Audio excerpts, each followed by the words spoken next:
চলো বন্ধুরা, আজকে আমার গ্রামের বাড়িটা তোমাদের দেখাচ্ছি।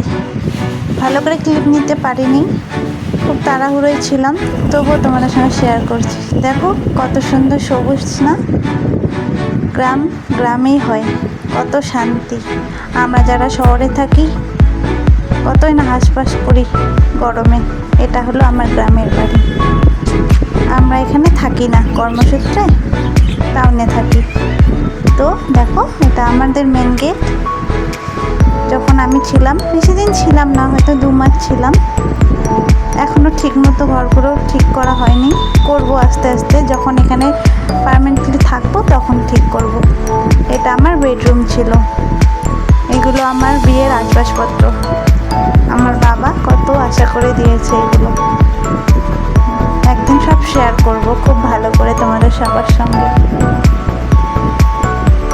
এটা বাথরুম, বেডরুমের সঙ্গে অ্যাটাচ করা আছে। এই জমিটা রিসেন্ট কিনেছি আমরা। চলো ছাদের থেকে ঘুরে আসি। আগে ছাদে অনেক গাছ ছিল যখন আমি ছিলাম, এখন তেমন একটা গাছ নেই। এগুলো ধান রেখেছে আমার শাশুড়ি মা।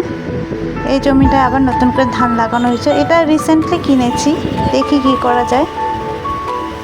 এটা হলো আমার ছাদ। কথা বলতে বলতে আমাদের আর একটা যে বাড়ি আছে গ্রামের, যেখানে সবাই থাকে এখন, আমার ছেলে দেখো গোয়াল ঘরে গরু দেখেছে, চলে গেছে খেলতে। তেমন তো দেখতে পারে না এখানে। এই বাড়িটা আরেকদিন দেখাবো তোমাদের। টাটা।